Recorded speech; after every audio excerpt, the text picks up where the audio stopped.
Valiant Smashers is about to release one of the best new archetypes in the game in Centurion. So, in this video, I'm going to teach you everything there is to know about it. What's potion? You got Matt here, and welcome back to another competitive Yu-Gi-Oh video. Valiant Smashers is the newest deck building set in the Yu-Gi-Oh TCG, and while the set is going to release 3 powerful new archetypes, the best one is clearly and without a doubt Centurion. In this video, I'll be covering the Centurion deck, including an overview on what the cards do and how the deck works, cards and engines you want to pair with Centurion, and even cards that are going to help you beat it. So if you're excited for the video, then make sure to smash the like button. If this video hits 100 likes, I'll bring you the ultimate guide on how to beat Centurion. Also, if you like deck profiles, combo guides, meta discussions, and competitive Yu-Gi-Oh videos just like this one, you're gonna love this channel. So make sure to subscribe and help us reach our end of year goal of 3,000 subscribers. Now with that being said, it's time for us to find out how good is Centurion in competitive Yu-Gi-Oh. Let's jump into it. The first thing we have to talk about is what do the Centurion cards even do? And before we do that, we have to talk about what cards are actually being released. Well, Valiant Smashers is giving us 9 Centurion cards, 3 main deck monsters, 2 quick play spells, a field spell, a counter trap, a regular trap, and 1 extra deck monster. The deck's main gimmick is to summon out a bunch of level 12 synchros and to place all their monsters into the spell and trap zone as continuous traps. The 3 main deck monsters are Centurion Primera, Centurion Trudea, and Centurion Emmet-6. They all share the effect that during the main phase, while they're treated as continuous trap cards, they can special summon themselves. Because they're continuous trap cards, they can actually do this on either player's turn. Primera is both the tuner and the Stratos for the archetype. On normal or special summon, you can add 1 Centurion card from your deck to your hand except for itself, but you can't special summon another copy of Primera for the rest of the turn. It has the shared Centurion summon effect while it's a trap card, so you can actually search twice with it, once on your turn and once again on your opponent's. It also has a protection effect where while it's a continuous trap card, level 5 or higher Centurion monsters you control can't be destroyed by card effects. Trudea is the other level 4 of the deck, and it's a way to get your play started. During your main phase, you can place itself and another Centurion monster except itself from your hand or deck into the spell and trap zone as a continuous trap, but you cannot special summon Trudea again this turn. It also has the classic Centurion summoning effect, however, when it is summoned this way, you have the option to increase its level by 4, making it a level 8. It is important to note though that Trudea is a level 4 Pyro monster, which means it's searchable off of Bonfire, the soon-to-be-released Rhoda for Pyro monsters. Emmet-6 has 2 effects, but they aren't as impressive as the other 2 cards. During your opponent's turn while it's in your hand or graveyard, quick effect, you can target 1 Centurion monster other than itself and place it as a continuous trap, and if you do, special summon Emmet-6, but then you can't special Emmet-6 for the rest of the turn. This may not be that impressive, but it's very useful to dodge something like Imperm or targeted effect negation or destruction. And of course, it has the classic Centurion summon effect while it's a continuous trap. Its stats are important because it is a level 8 non-tuner, so Primera with Emmet can get you to a level 12 synchro. Speaking of level 12 synchros, the Centurion boss monster is Centurion Legatia, a generic level 12 synchro with 3500 attack. It has 3 effects that help you recycle resources and stay ahead in card advantage. Firstly, when it's special summoned, not necessarily synchro summoned, you can draw 1 card, then you can destroy the 1 monster your opponent controls with the highest attack, your choice if tied. Its second effect is during the end phase, meaning for both players, you can place 1 non-synchro Centurion monster from your hand or graveyard as a continuous trap. Finally, it has a continuous effect where any of your monsters with 2000 or less attack can't be destroyed by battle. So basically, this card in the archetype will require 2 monsters to make, so it's a -1 in card advantage, but it draws you a card so you go even. But then you destroy a monster your opponent controls, so it's a +1. But then in the end phase, you take 1 of your Centurions in your graveyard and put it as a continuous trap for follow-up. So synchro summoning this card ends up being a +2 in card advantage, which is absolutely crazy. Oh, and both the destruction and revival effects don't even target, so that's a huge plus right there. But anyways, let's go ahead and move on to the spell cards. There are 3 spell cards in the archetype. There's the field spell, Stand Up Centurion, and the 2 quick play spells, Centurion Bonds and Emblem Oath. Starting off with the field spell. Stand Up Centurion has 3 effects. Firstly, it can't be destroyed by opponent's effects while you have a Centurion monster. Its other 2 effects are hard once per turns. During your main phase, if this card was activated this turn, you can send 1 card from your hand to the graveyard as cost to place 1 Centurion monster from your deck as a continuous trap. Its second effect is that if a monster is special summoned, you can immediately after this effect resolves, synchro summon 1 synchro monster using monsters you control as material, including a Centurion monster. That means that you can do this both on your turn and on your opponent's turn, and regardless of who special summoned. On top of that, this card can get you to any of your Centurion monsters because as soon as they're placed as continuous traps, you can just special summon them out. It's a starter for the deck and an extender, which is absolutely critical for the strategy. Centurion Bonds, the quick play, has 2 effects, an on-field and a graveyard effect. When it's activated, you can place 1 Centurion monster from your hand or graveyard as a continuous trap. And when it's in the graveyard and a Centurion synchro is special summoned to your side of the field, you can banish this card and target 1 Centurion monster in your graveyard and place it as a continuous trap. So not only is it a starter in hand, but it's also recovery while it's in the graveyard. Emblem Oath doesn't have Centurion in the name, so it's not searchable off of Primera. But it does have 2 effects, but you can only activate 1 of them. The first effect is basically emergency teleport, where you can place a Centurion from your deck as a continuous trap. but for the rest of the turn, you can't summon from the extra deck except for Centurions while you control a face-up card with the original name as the one you placed. That includes as both a monster and as a continuous trap card. Its second effect is you can set one Centurion spell or trap directly from your deck. Not only does Emblem of Oath play around Ash, but it can also get you access to either of the trap cards. Speaking of the trap cards, there are two of them, Centurion Phalanx and the counter trap Centurion True Awakening. Centurion Phalanx also has two effects, one on field and one in graveyard, but you can only activate one effect per turn and only once that turn. Its on-field effect allows you to target one face-up monster on the field as cost and banish it, then special summon it to its owner's field in the standby phase of the next turn. In graveyard, you can banish this card and target one Centurion Synchro in your graveyard as cost and special summon it, but it loses 1500 attack. This does two things for you. It lets you reactivate the effect of Centurion Legatia on special summon to draw a card and pop a card, and it makes it a monster with 2000 or less attack so it can't be destroyed. The counter trap Centurion True Awakening is essentially the Omni Negate for the archetype. When a spell, trap card, or monster effect is activated, send one face-up monster from your spell or trap zone to the graveyard as cost to negate the activation and destroy it. Any archetype would love a counter trap, so having access to this card here is absolutely critical for the strategy. Now that you know what the cards do, how does the deck actually work? Well, its main goal is to summon out a level 4 tuner and a level 8 non-tuner monster to turbo out a level 12 synchro. With a single copy of Primera and one discard, Centurion's able to draw a card and Hot Red Dragon Archfiend King Calamity lock your opponent on their turn via the effect of Crimson Dragon. Here's how it's done. You start by normal summoning Primera to search for the field spell Stand Up. You then activate Stand Up and discard your blank card to place Trudea in the spell and trap zone. Trudea will summon itself out and become a level 8. You'll activate Trudea's second effect to place itself and Emmet from the deck as continuous traps.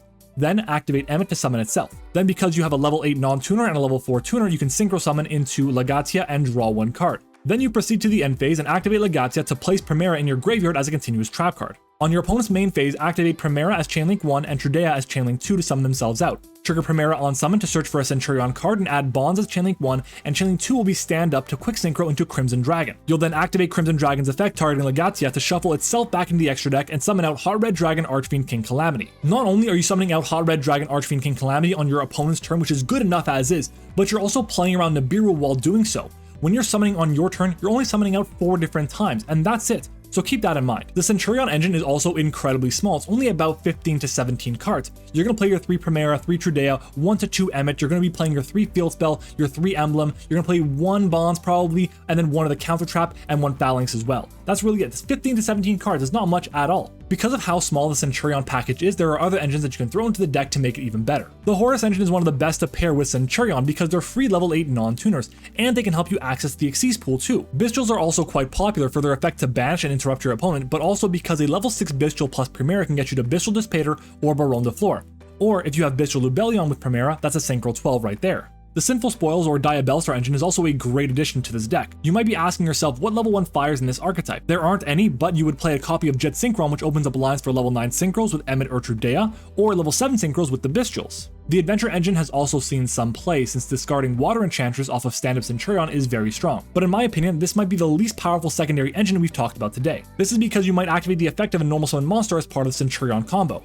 Because of how small the engine is, this deck is also able to play a ton of hand traps. Most of the time there's going to be room for 12 to 18 hand traps in the deck, depending on what secondary engine you play if you decide to play one at all. Now let's start talking about other cards you might see when playing against Centurion. All these cards are pretty popular and have their own level of playability, but right now they're all seeing different levels of play in the OCG, so I imagine that'll translate into the TCG as well.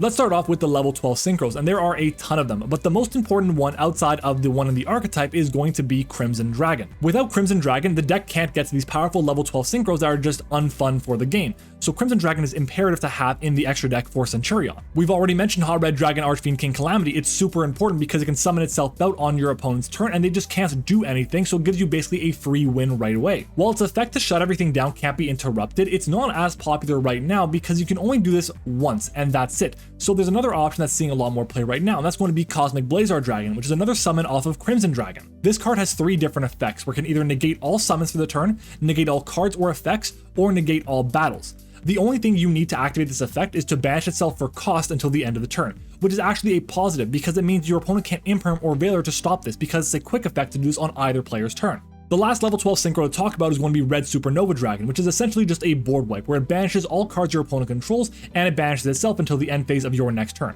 Other cards that'll see play in the Centurion strategy are going to be Set Rotation. Right now, you really want to see access to stand-up Centurion on the field spell, so Terraforming and Set Rotation are both very valuable. Set Rotation does have to give your opponent a card, so one of the most popular options right now is actually going to be Magical Midbreaker Field. Ultimate Slayer is also a fantastic card in this deck. The deck is basically a glass cannon. If it's not winning right away by getting out these Hot Red Dragon Archfiend King Calamity or the Cosmic Blazar Dragon, it's having a really hard time rebuilding a board back through a lot of negates. So Ultimate Slayer can help a lot with that. Now, while the deck does primarily Synchro Summon, it has access to the Xyz pool with like the Horus engine. It also has the ability to Link Summon for just generic toolbox reasons. And of course, because it can play Super Poly so effectively, you have fusions in the extra deck. So no matter what, you're always going to be able to have something to send off of Ultimate Slayer to be able to break down your opponent's board. And finally, keep in mind, number 90 Galaxy Photon Lord is also a great form of monster negation that they can get if they decide to use the Horus engine. So they'll have a negate for Nibiru if they decide to go that route, and they'll have an option on your turn as well in case you have something that can be problematic for whether it would be something like the Crimson Dragon or something like the Cosmic Blazar Dragon. They have extra possibilities to interrupt you, trying to interrupt them. Now let's talk about cards that we would use to try and beat Centurion, and I'm going to divide this into 3 different categories. The first of which is going to be cards that you can use on your turn 0, there's going to be cards that you can use on your first turn, and cards that you would use on your second turn. Starting off with cards that you would use on turn 0. The first card we'll talk about is going to be Ghost Ogre and Snow Rabbit, which is arguably the best hand trap to use against the Centurion deck for a few different reasons. The first of which is if your opponent tries to activate the field spell to get a search, then you can just go ahead and Ghost Ogre that and then destroy it, so they have no recursion, no ability to quicksync, and you're in a great position from there. On top of that, while the Centurion monsters are treated as continuous trap cards, they activate their effects to summon themselves out to the field, so you can Ghost Ogre those to send them to the graveyard instead. Ash Blossom is not an impactful card against this deck, but I did want to highlight it for one specific reason. The only real card you're going to be hitting with Ash Blossom in this deck is going to actually be Centurion Primera. That's it. Everything else places it to the spell and trap zone, which gets around Ash Blossom anyways. So really you only want to Ash the Primera, don't save it for anything else. You can save it for the copy of the Legadia if you want to, but it's not always going to be the most impactful decision for you. Next up is Infinite Impermanence, Effect Veiler, and Ghost Mourner and Moonlit Chill. All these cards here are basically just effect negation, target effect negation, add that, and they all have various forms of utility. The fact that Veiler can only be used on your opponent's turn actually makes it the worst one, because a lot of what they do is just to quick sync on your turn. So you want to have access to Imperm and Ghost Mourner to stop those too. The main target that I would actually go after in this situation with this specific deck is actually going to be Crimson Dragon. The main thing is the Centurion engine is good, it gets you advantage, but it doesn't do too much in terms of putting up negates and interruptions, without having access to the quick synchro abilities of something like the stand-up Centurion, and of course the ability to go into Crimson Dragon to get out your big powerful level 12 synchros. So if you can stop that from happening, you're in a really good situation. So personally, I would actually save the Impermanent for something like the Crimson Dragon. If you really want to, you can stop the Legatia with these cards. That'll essentially stop them from getting the draw, it'll stop them from getting the pop, and it'll stop them from in the end phase getting to recycle one of the Centurion cards in their graveyard to their spell and trap zone. This can just stop them from getting access to the Crimson Dragon right away on your turn anyway, so that also has its advantages. Moving on to cards that you should use when you're going first. First of all the previous cards I mentioned, they all are fantastic in this situation as well. They're good both going first and going second. But on top of that, you want to have access to back row removal. If you can fire off a Twin Twister, a Cosmic Cyclone, hell, even an MST, I don't care. You can destroy the stand of Centurion or the Centurion monsters when they're treated as spells and traps and get rid of them basically forever. Then there's going to be summon limit, because most of the time they're going to actually have to summon out 2 monsters to get into their synchro into their Legatia. So what I would say is use summon limit, stop them right away. I know it's a floodgate, but it is pretty effective against this deck right now. And finally, monster negation that actually removes the card from the field.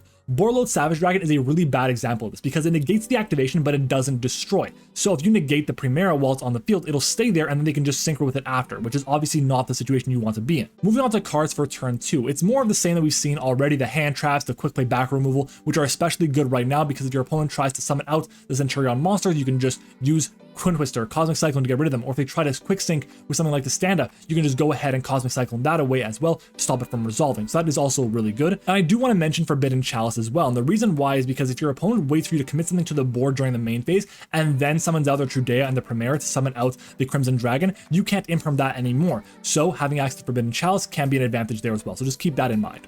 Now let's talk about 2 cards that I actually would not side in against this strategy, and the first one might surprise you, and that's going to be Dimensional Barrier. Now you might be saying, why the hell would I not side in D-Barrier? This card is fantastic in synchro decks, and you're right. But because this deck can quick synchro, they can just wait and just stay there on their monsters and then quick sync on your turn when you're trying to commit to anything to the board and then go into their entire place from there. So just keep that in mind. It can be very threatening and very appealing to go for something like the D-Barrier, but it's just not the best situation for this specific card against this deck in my opinion. The second card is going to be Droll and Lockbird. Droll and Lockbird has a lot of utility and some decks to add from deck to hand. But this deck here, the only card that really adds from deck to hand is going to be the Premier to get you the stand up, and then everything else sets directly from the deck. Yeah, sure, you stop the Legatia draw, which means you stop the pop, but is that really the value you want to have here? You're basically going even in card advantage. Droll and Lockbird should be the best card to use against a certain deck we decided in. You should be shutting down your opponent's entire turn. Droll and Lockbird against this deck doesn't have the same kind of impact, so for that reason, I wouldn't play it. So let's go ahead and recap what we've learned today. First off, Centurion is a very small engine that can spit out level 12 synchros like it's nobody's business. The deck is paired really commonly with cards like the Bestials and cards like the Horse engine to create more powerful end boards than it otherwise would be able to do. On top of that, because the engine is so small, it can play a ton of hand traps. Now the problem is, against this deck, there are very few hand traps that are actually very good against it. Ghost Ogre is clearly the best one, but then Imperm and Veiler and Ghost Mourner also have some utility against very few cards. And finally, I don't think that with the support we have right now, this deck will be tier 1. That's going to be because right now, the deck going first is great, but going second, the deck has a really hard time breaking boards, and you have to be able to do that to be able to be a top meta deck right now. What I do think about it right now is that it'll be the new Vanquished Soul, a high rarity archetype in a side set that just needs more support from the main sets to actually be able to contend at the highest levels. And there you have it. You now have an introduction on how to use and how to beat Centurion. Now let me know down in the comments, are you going to be playing Centurion? And if so, what engines are you going to pair with the deck? I'd love to hear it. If you made it this far in the video, you must have enjoyed it even just a little bit, so make sure to smash the like button. If this video hits 100 likes, I'll bring you the ultimate guide on how to beat Centurion. Speaking of how to beat guides, if you want a guide on how to beat one of the best meta decks right now in Vanadium, make sure to check out the video right over here. And finally, consider subscribing to the channel for more amazing competitive Yu-Gi-Oh videos and to help us reach our end of year goal of 3,000 subscribers. Thank you all so much for watching the video, I hope you enjoyed it, and I'll see you all next time.